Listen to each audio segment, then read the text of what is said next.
Masters Guarding the Invisible Dragons by Tracey West. Yeah, this is book, what is it, 22 or 21? I don't remember. 22. 22. All right, so we're on book 22. They're guarding invisible dragons, it seems like.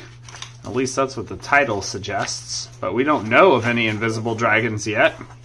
So let's see. Don't trust a book by its cover. Oh, that's true. We shouldn't. Sometimes we can, though. All right, here we go. Chapter 1.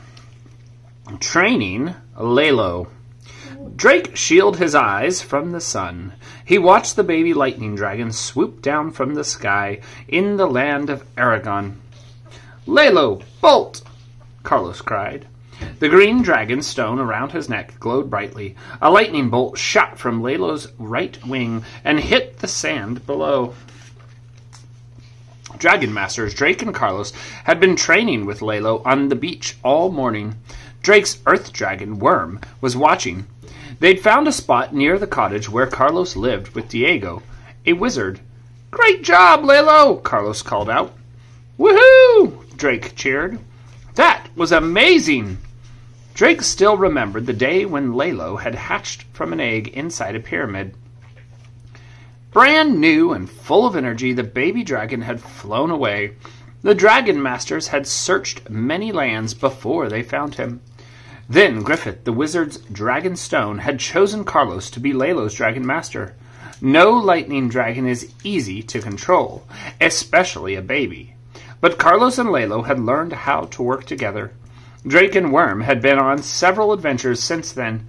They lived in Bracken Castle with Griffith and 3 other dragon masters. Now they were on vacation, visiting Carlos at the seaside. Carlos walked over to Drake. "Thank you for helping today. Lalo has learned so much." Just then a kid ran over to them. Val's wavy hair had a white streak in it, just like Carlos's did. "Carlos! Drake! Abuela asked me to bring you this almond cake," Val said. Drake grinned. "Your abuela knows it's my favorite." Carlos's grandmother lived in a fishing village not far away. Carlos used to live with her. Then he moved into Diego's cottage to learn how to train Lalo. He visited his abuelo every day, but she was a bit lonely. So Carlos's cousin Val had come from far away to live with her. "Abuela says I can stay for a few days and watch you train Lalo," Val said. "I had so much fun the last time I came." "Great! Today we're working on commands," Carlos said as Lalo landed next to him. Val held out their hand to Lalo. The yellow dragon shot off tiny happy sparks. "You're so cute, Lalo," Val said with a sigh. "I wish I had my own dragon." "You can visit Lalo whenever you want," Carlos said. Val nodded. "I know, but I still dream of becoming a dragon master one day. That's why I'm glad Diego lets me read his books about dragons. If the Dragon Stone ever chooses me, I'll be ready." Suddenly, the dragon stone that Drake wore around his neck glowed. He heard Worm's voice in his head. "Someone is coming." A white horse appeared on the horizon, galloping toward them. The soldier on the horse wore a white and blue uniform. A braid streamed down her back. The soldier brought the horse to a halt in front of them. "Where is Diego?" she asked. "Queen Sophia demands his presence at the castle." "I'll get him." Val ran to the wizard's cottage. Chapter 2. Dragon Trouble. "Is Diego in trouble?" Carlos asked the soldier. The soldier smiled. "No," she replied, "but there is trouble at the castle." Drake looked at Carlos, and the boys raised their eyebrows. Then Val ran down to the beach, followed by Diego. An orange floated in front of the wizard, magically hovering in the air. As Diego approached, the orange started to bounce on the horse's nose. "So sorry," the wizard said. "I was in the middle of an animation spell, and I can't seem to stop it." He pointed at the orange, and it floated back to him. Now, how may I serve the queen? A nest of baby dragons was, the soldier began, but the orange floated over to her. It started spinning in front of her face. Was found in one of our castle towers. Baby dragons? Drake cried. What kind? We're not sure, but they can turn invisible, the soldier replied. And she swatted at the orange, which zipped around her head. Can you please do something about this? She asked. Diego pointed at the orange, and it flew back toward him. Val quickly grabbed it out of the air and tossed it to Lalo, who gobbled it down. Good thinking, kid, the soldier said. Then she turned to Diego anyway. These baby dragons are causing trouble at the castle, and because you're an expert in baby dragons, the queen has called for you. Diego nodded. Carlos and I shall leave right away, Drake. You and Worm should return to Bracken. Do I have to leave? Drake asked. I'd love to help take care of the baby dragons. Val's eyes lit up. Can I come too? You're going to need help. Excellent. There is much I can teach you both, Diego said. Drake, please ask Worm to transport us all to the castle. Magical dragon transport? The soldier asked. Do you have room for 2 more? Sure, Drake said. We jest. Lalo, Carlos yelled, interrupting Drake. The lightning dragon zoomed up into the air and began to spin and loop. He moved so fast he looked like a yellow blur. Oh no, Val cried. The orange, it's making Lalo fly out of control. Chapter 3. Queen Sophia. Carlos's dragonstone glowed. Lalo, cough! The dragon coughed, and the orange popped out of his mouth and landed in the sand. Diego pointed his magic wand at the fruit. Orange, orange, you must stay. No more moving around today, he chanted. The orange stayed put. Wonderful, Diego said. Let us be on our way. Everyone made sure that they were linked to Worm. The earth dragon glowed green. A bright light flashed, and the whole group transported in an instant. Whoa, that was fast, the soldier said. Follow me, everyone. They landed outside the Queen Sophia's castle in the royal city of Ursa. The castle's white towers gleamed brightly in the sunlight. Blue-gray roof tiles topped the towers. The soldier climbed down from the horse and led them through the main entrance into the great hall. A long table stretched from one end of the room to the other. Queen Sophia stood at the head of the table. She wore a blue and red gown with gold trim. A white scarf covered her head, topped by a golden crown. Diego, my royal wizard, thank you for coming so quickly, the queen said. And I see you've brought helpers. The wizard bowed, and so did Drake, Carlos, and Val. Worm lowered his head, and Lalo followed Worm's lead. Then Diego introduced everyone. We hear you found a nest of invisible dragons, your majesty, he said. Babies. Indeed we have, the queen replied. They are cute when I can see them, but they are causing too much trouble. Now, please, sit and eat. Believe me, you will need the energy. They sat at the big table. Queen Sophia clapped her hands, and servants appeared, carrying bowls of food. Drake's mouth watered as they filled his plate with fruits, vegetables, cheeses, and bread. It's a feast, Val said. On Drake's other side, Carlos giggled. This is definitely better than the magical mystery mush that Diego makes every day. As they ate, Queen Sophia explained the problem. One of my guards discovered the dragon's nest about a week ago, she said. A few days before that, strange things started happening. Chairs falling over, food disappearing. We thought we had ghosts. That is a logical guess, Diego agreed. Then I saw one of the dragons appear and disappear right in front of me, Queen Sophia continued. Their invisibility powers might explain why we have never seen their parents. But there's no sign of a mother or a father dragon. The babies keep sneaking into the castle kitchen and for food. Poor babies, Val cried.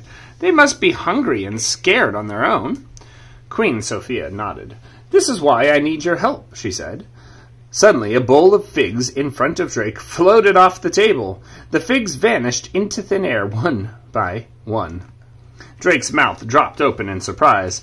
Did an invisible dragon just eat those figs? Chapter 4. The Dragon's Nest. Drake watched the last fig disappear. Then a loud burp came from this fig bowl. The air shimmered and a baby dragon appeared on top of the table. The dragon was about the size of a large dog. Her scales were a mix of shiny purple and green. The dragon sat up and rubbed her belly. Gotcha! A guard yelled as he lunged for the baby dragon. Don't scare her, Diego warned. The dragon jumped off the table and ran to the nearest corner, shaking. Val got up and slowly approached the dragon. Everyone else in the great hall got quiet. Val crouched down. It's okay. Nobody's going to hurt you. We want to help you. The dragon took a step toward Val. Then she scooted into Val's arms. Val giggled and patted the baby dragon. Everything's going to be all right. Diego stood up. Well done, Val, he said. Then he bowed to Queen Sophia. Thank you for this wonderful feast, but I must see to the baby dragons. Shall we get there magically? She asked, standing up. Yes, my queen, Diego replied, and took her hand. Meet us in the tower, Diego told the others, and then poof, he and the queen vanished in a sparkle of magical light. Then Worm transported Drake, Carlos, Val, Lalo, and the baby dragons. They landed on top of a wide round tower. A giant nest of straw had been built against one part of the wall. 3 castle guards were chasing after 4 more baby dragons who were running and tumbling all over the tower. When the dragons saw Worm and Lalo, they ran to them excited. 3 of them climbed onto Worm's back. The 4th ran toward Lalo's, but jumped away when the lightning dragon threw off a nervous spark. Boom! Diego made a high chirping noise. The baby dragons, including the one with Val, all stopped what they were doing. 5 heads turned toward the wizard, their eyes wide. Diego chirped some more. Then the 5 dragons sat on their hind legs and stared at him. Wow, that's amazing, Diego, Drake said. It takes practice, Diego said. He chirped again, and the 5 baby dragons jumped into their nest. Queen Sophia nodded. Well done, Diego, she said. Now, can you and your helpers find their parents? Drake stepped forward. Your Majesty, I can ask Worm to help. He can try to communicate with the baby dragons, he said. Then let him try, the Queen said. Drake gave Worm the command. A minute later, Drake heard Worm's voice in his head. The baby dragons communicate with feelings, he said. They are confused and a little frightened, and missing their parents. That is all I can sense. Drake told this news to the others. Diego frowned. I was afraid of that, he said. He snapped his fingers and a sack of books appeared. I have many books about dragons from this part of the world. Perhaps we can find a clue about the behavior of invisible dragons. Val looked through the sack and pulled out a book called Rare Dragons of the Southern Lands. Val handed it to Diego. Look in Chapter 4. I remember reading something about invisible dragons in here.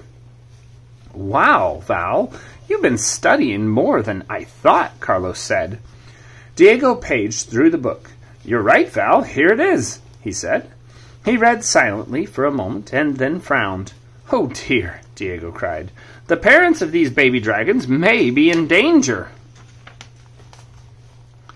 Chapter 5. The Third Horn. Diego, why do you think the baby dragon's parents might be in danger? Drake wondered. The wizard began to read aloud. Invisible dragons are not invisible at all. They can become visible at will. Val patted the head of the fig-eating baby dragon. Well, that's pretty cool power, little one. Diego tapped the page. But in order to keep that ability, the baby dragons must eat the fruit of the magical dragon tree before their third horn sprouts. There is only one tree, and it grows on Dove Island. Queen Sophia raised an eyebrow. Dove Island is one of the most dangerous places in all of my queendom. That's why... Kingdom. No, that's queendom. That's why I'm afraid for the parents. They must have gone to the island to find this fruit, Diego added. What makes the island so dangerous? Drake asked the queen. Rushing rivers, steep cliffs, and wild weather, she replied. Anyone who has tried to settle there has quickly given up. Carlos looked at the wizard. I said Carlos looked at the wizard. How much time do we have? Diego examined the nearest baby dragon. I can feel a bump underneath the scales. The third horn could sprout at any time. I have a question, Val piped up. Why would both parents leave the babies behind to get the fruit? I do not know, and since they have not returned, I must guess that they are both in grave danger, the wizard replied. Just then, Drake saw one of the baby dragons teetering on top of a tower wall. Oh no! Drake yelled. Chapter 6. The Search Begins. Drake quickly grabbed the dragon and pulled him to safety. That was a close one, he said, as the baby climbed back into the nest. Oh dear, Diego cried. It's clear to me that I must keep a sharp eye on these babies at all times. Then I will send a team to explore Dove Island, Queen Sophia said. Worm and I will go, Drake said quickly. Worm can search for the energy of the dragon parents. Lalo and I will go with you, Carlos said. Diego glanced over at the baby dragons. All 5 had gathered around Lalo. They stared in wonder as the lightning dragon shot off sparks to entertain them. Carlos, I think you and Lalo will be more helpful to me here, Diego said. I really want to help those baby dragons, Val said, stepping forward. I would like to go with Drake.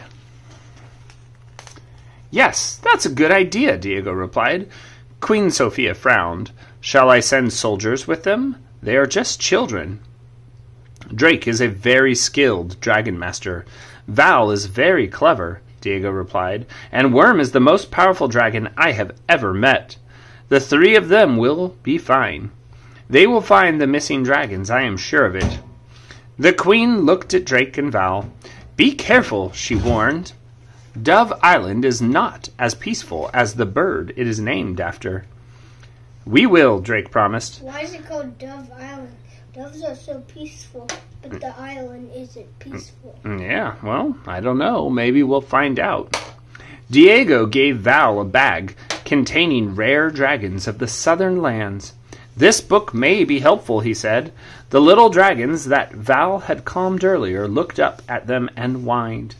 Don't worry, we'll find your parents, Val promised. Green light flashed as Worm transported Drake and Val to Dove Island. Chapter 7. A Surprise. Drake blinked in the bright sunlight. They had landed on a cliff overlooking the sea. A strong wind blew, whipping Drake's hair into his eyes. In the sky, beautiful pink doves rode the winds. Val's eyes were wide. This place isn't scary at all. It's beautiful. Well, maybe that's why it's pink doves, Apollo. Drake gazed around, and the rocky cliff made it impossible to get down to the beach. An overgrown jungle-like forest grew behind them. It led to a range of tall mountains. It is beautiful, but not easy to get around, Drake remarked. It's a good thing Worm has transporting powers. Worm, can you sense the baby dragon's parents? Worm closed his eyes. No, he replied, but I do sense another dragon. one that is right here with us. Worm says, "There's a dragon with us?" Drake announced, and as he spoke, a baby dragon became visible right in front of them. "Fig!" Val cried. "Did you hitch a ride with Worm?" "Fig?" Drake asked. "This is the dragon that ate the figs in the Great Hall," Val replied. "I can tell because of all the fins around her face. They're all solid blue-green. The others have some purple in their fins." Drake frowned. "I don't think we have time to bring her back to the castle now. We need to find her parents and the fruit from the tree before it's too late." Val nodded. "Don't worry," they said. "I will keep a close eye on Fig. I'll keep Fig—" "Wait, Fig!" The baby dragon was running toward the cliff already. Chapter 8. Follow Fig. Val ran after Fig and dove, grabbing the dragon by the tail just as she stumbled over the edge of the cliff. Drake and Worm caught up to them. "Fig, be careful," warned Val. The baby dragon sniffed the air. She whined, and looked over the cliff's edge. Val's eyes got wide. "Do you think Fig is on the trail of her parents?" Drake heard Worm's voice in his head. Fig might be tracking her parents' scent. Or she could be connecting with her energy, or their energy. Her connection with them is likely stronger than mine. I still cannot sense them at all. "You're right, Val," Drake reported. "Worm thinks Fig might be tracking her parents. Let's see if she can lead us to them." "I think she wants to go down there," Val said, pointing at the beach below. "Luckily, we don't have to climb down," Drake said with a grin. "Worm, please take us there." Worm transported them down to the beach. Instead of soft sand, slippery rocks made up the jagged shoreline. Fig broke away from Val and headed inland. It wasn't easy to keep up with the fast little dragon. Val tripped on the rocks and Drake helped them up. Then Drake, Worm, and Val caught up to Fig on the bank of a swiftly moving stream. Before they could stop her, Fig jumped into the water. The dragon paddled downstream. "Fig!" Val cried. Drake turned to Worm. "We need to catch up to Fig." "You and Val should climb onto my back," Drake heard. "Val, jump onto Worm," Drake instructed. When they were both on his back, Worm slid into the water. "I didn't know earth dragons could swim, Worm," Drake said. "The current will carry me," Worm replied. He floated downstream like a big raft. Val gripped Worm's neck and called out to the baby dragon. "Fig, wait for us! You can't do this alone!" Fig flipped onto her back and grinned at Val. Val just sighed. "What am I doing? I'm not a dragon master. Fig can't understand me." "I think Fig really likes you, Val," Drake said. "She knows you care about her." "I hope so," said Val. "I love animals, and I think they like me, too. Abuela's chickens always follow me around. But, oh no!" The sound of rushing water hit them. The stream had become a waterfall. "Chirp!" Fig cried out in alarm as the water carried her over the edge. And now it's Chapter 9, Into the Mountain. Drake's stomach lurched as the waterfall pulled Worm down, too. He held on tightly. Splash! Luckily, the waterfall wasn't very high. The three of them landed in a shallow pool of clear water. What's gonna happen? I don't know. "Where's Fig?" Val cried. "We need to find her." Drake looked down. "It's not deep," he said. "I don't think she's underwater." They both tumbled off Worm's back. Drake stood up. The water reached his elbows. He looked around but didn't see the baby dragons anywhere. "Maybe Fig turned invisible," Val guessed. "Worm, can you sense Fig?" Drake asked.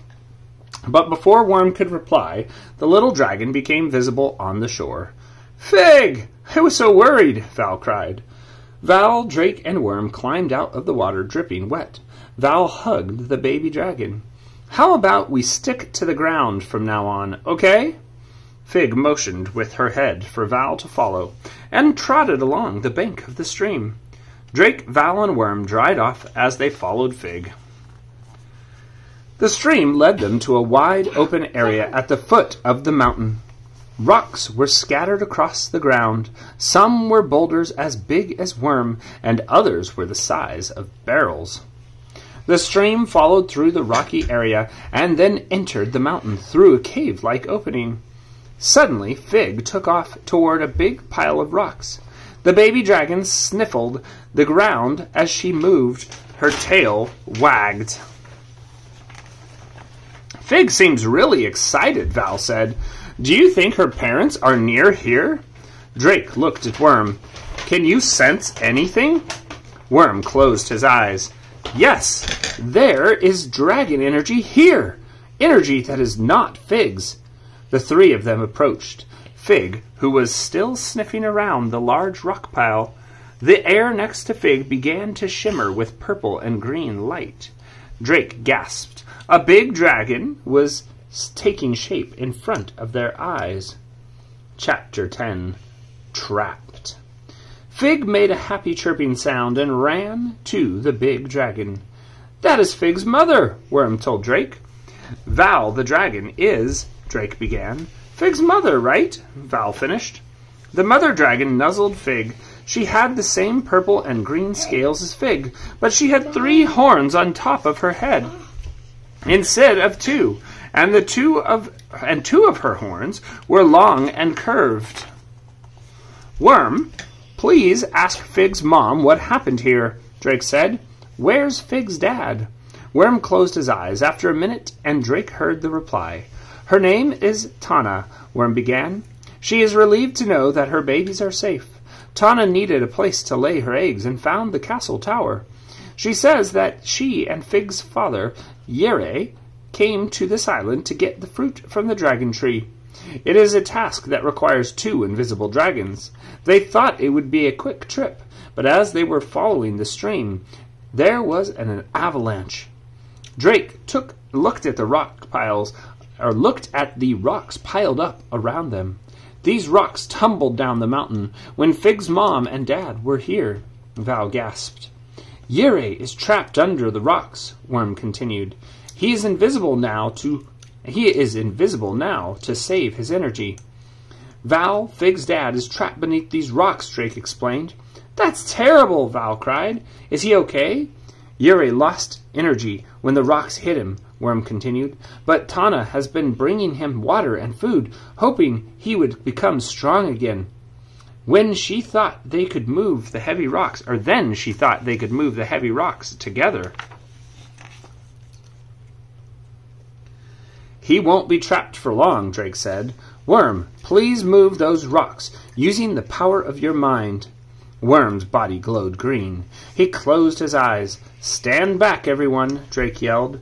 The rocks in the pile shone with green light. One by one they floated up and away from the pile. Tana, Fig, and Val all watched with wide eyes. Is Fig's dad free now? Val asked.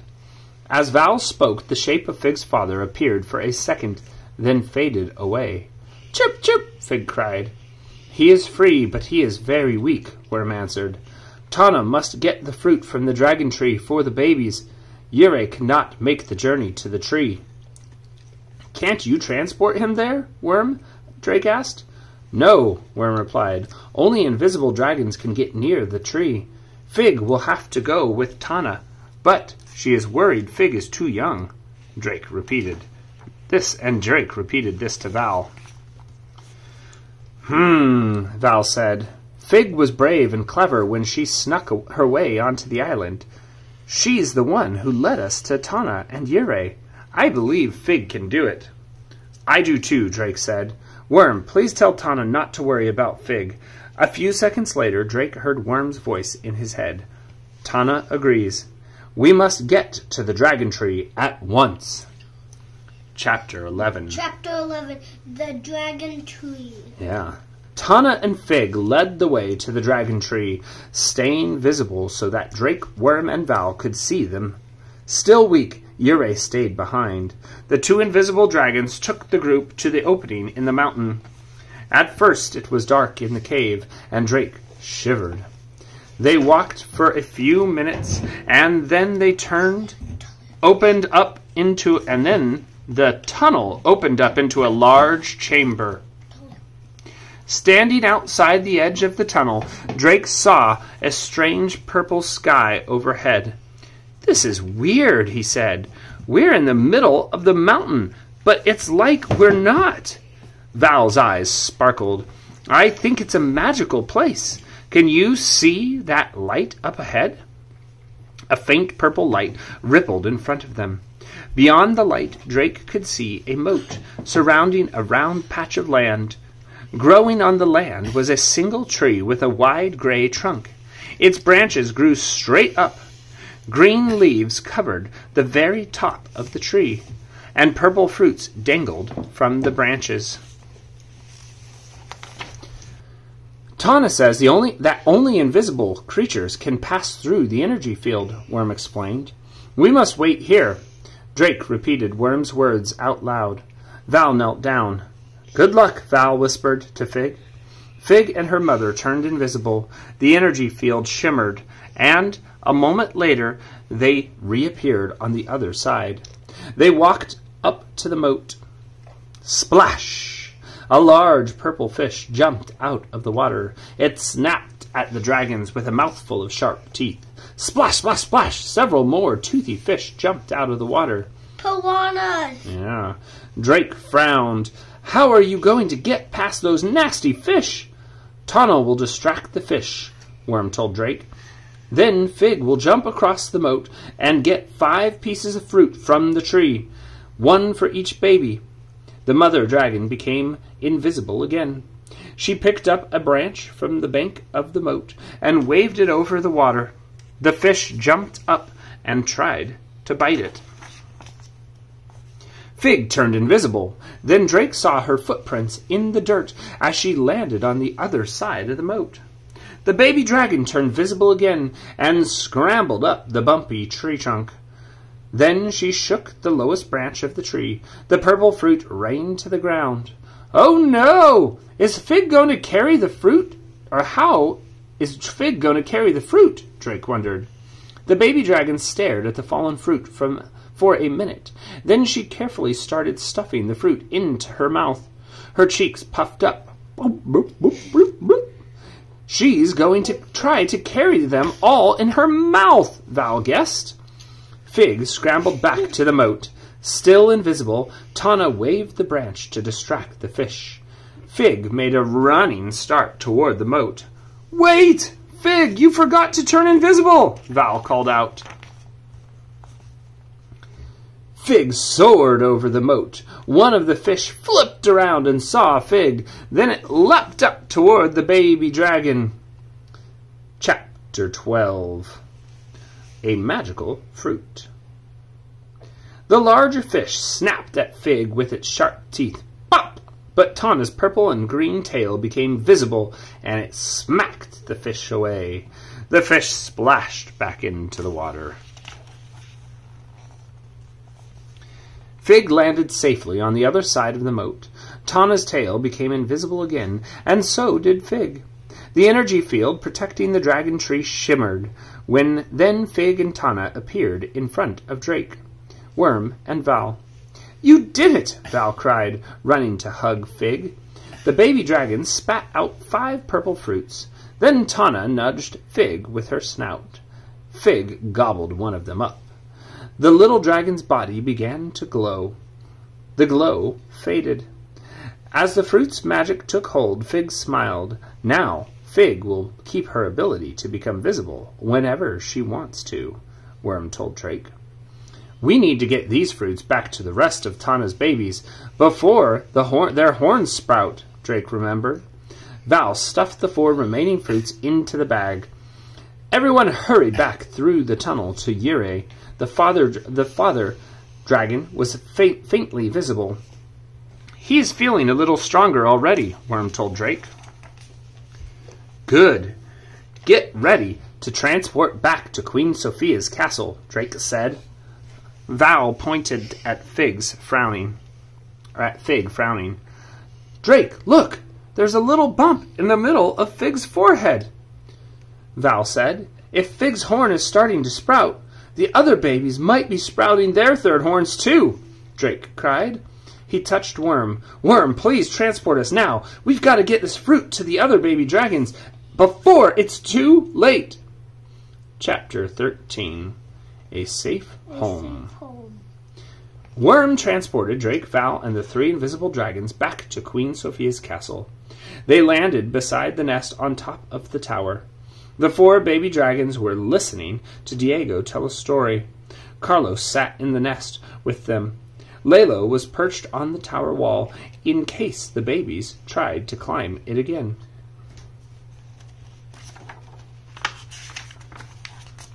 The baby dragons chirped happily. When they saw Fig and their parents, they scrambled out of the nest and tumbled over one another in excitement.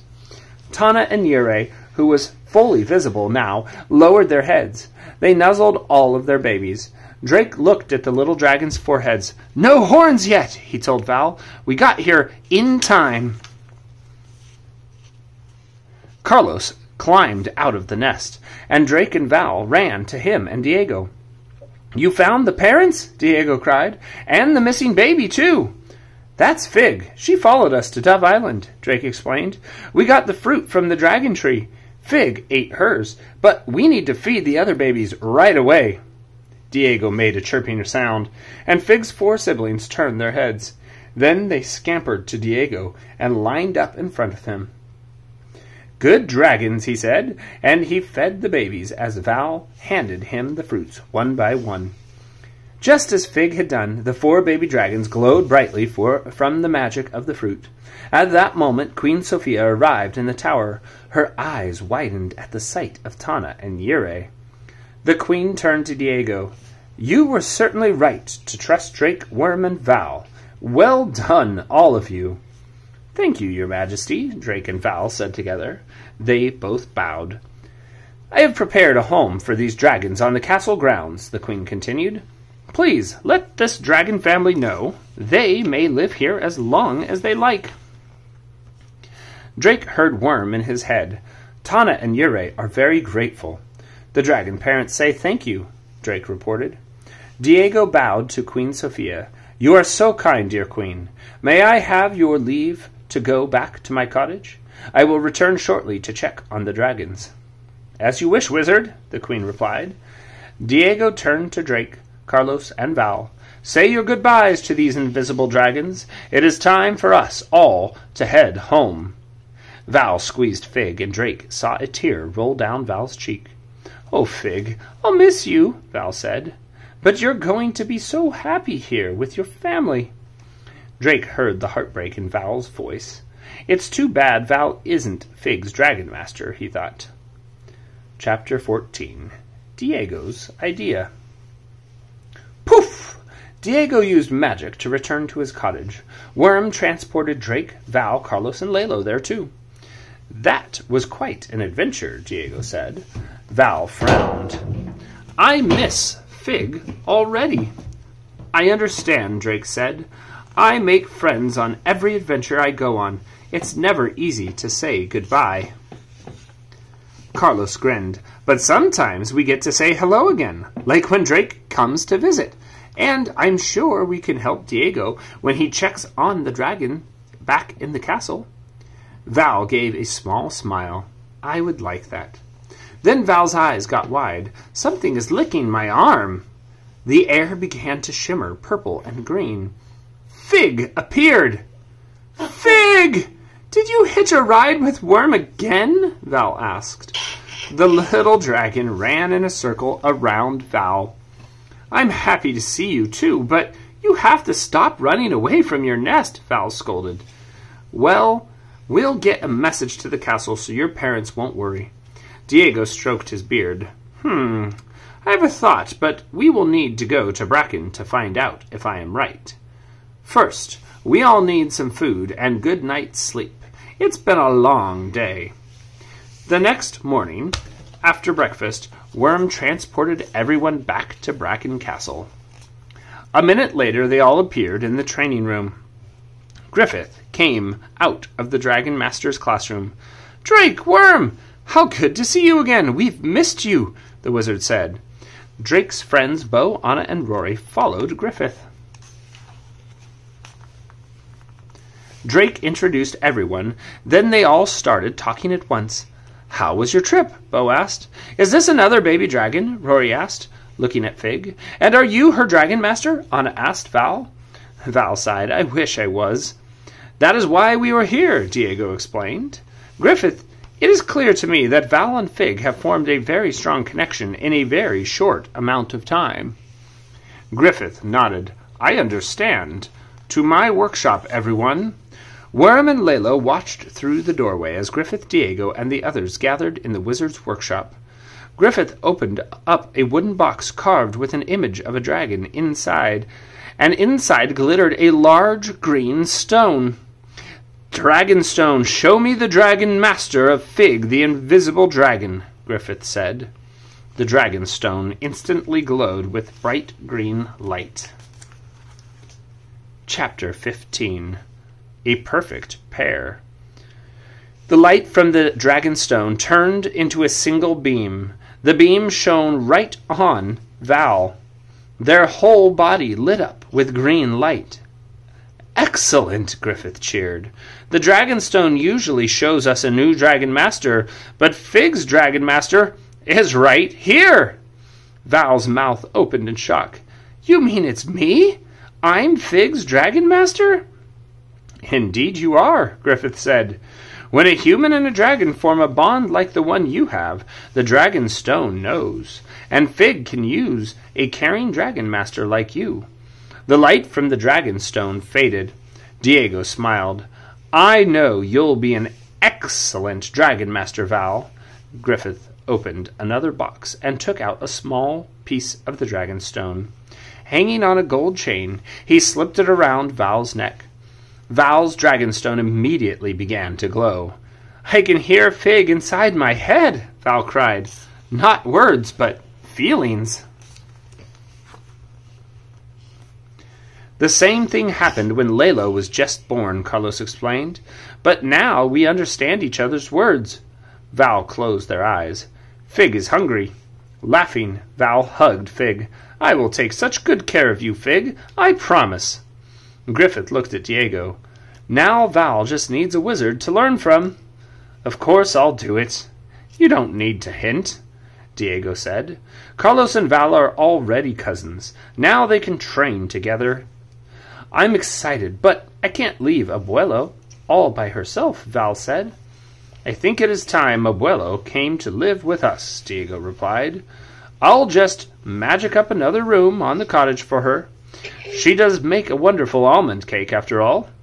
Carlos and Val grinned at each other. Diego turned to Drake. "Do you think Worm would mind getting us all back to Aragon?" "No problem," Drake said, and he looked at his friends. "Be right back." "Meet us in the Valley of the Clouds," Griffith said. "We'll have a welcome home picnic." In a flash, Worm transported Drake, Carlos, Val, Diego, Fig, and Lalo back to the wizard's cottage. "Thanks for letting me have a vacation here," Drake told them. "Maybe one day you can come for a nice long visit in Bracken." "Lalo and I would love that," Carlos replied. "No vacation for me until I've completed some training," Val said. Drake and Worm said goodbye to everyone. Then they transported back to the Valley of the Clouds. Their friends were there, staring up at the sky. They looked worried. Normally, white clouds floated in a blue sky above the valley. But now, strange darkness was creeping across the land. Drake frowned. "Is it nighttime already? Those don't look like storm clouds."